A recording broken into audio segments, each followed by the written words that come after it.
500లకు పైన 34. సిద్ధ, ఈ ఊరిలో బతికేది అంతమంది. ఈశ్వర,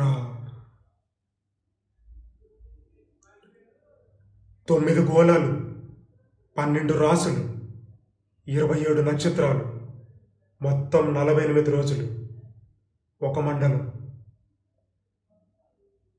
ఓ ఉత్తరానికి పోయి వెతుకు. గాలి వేలు చూపిస్తుంది, నేల లేస్తూ పడుతుంది. సిద్ధా, నీకేం కాదు. పోయి వెతుకు. పో.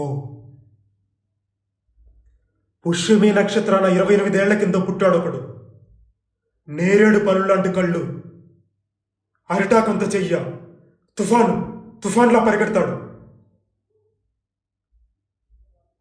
వాడి గొంతు నీకు వినిపిస్తుంది.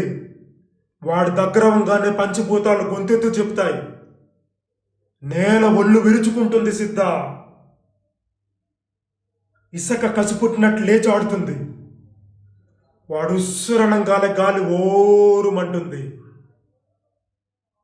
ఎవరిని చూడాలంటే నీ కళ్ళు ఆర్తితో తడవాలో, ఎవరిని చూస్తే ఆకాశం అభిషేకం చేస్తుందో, ఎవడు వేలు చివరిన నిప్పు ఉప్పెనై నాట్యం చేస్తుందో, ఎవడు తాకితే నెత్తురు నీ నుదుటి మీద బొట్టవుతుందో, ఎవడు చూస్తే భయం చస్తుందో, ఎవడు తాకితే ధైర్యం వస్తుందో, ఎవడి బిడ్డల బుగ్గల మీద నవ్వులు పూయిస్తాడో, ఎవడి గుడిసెల గడపల మీద పువ్వులు పూయిస్తాడో, వాణ్ణి తీసుకురా సిద్ధ, వాణ్ణి తీసుకురా.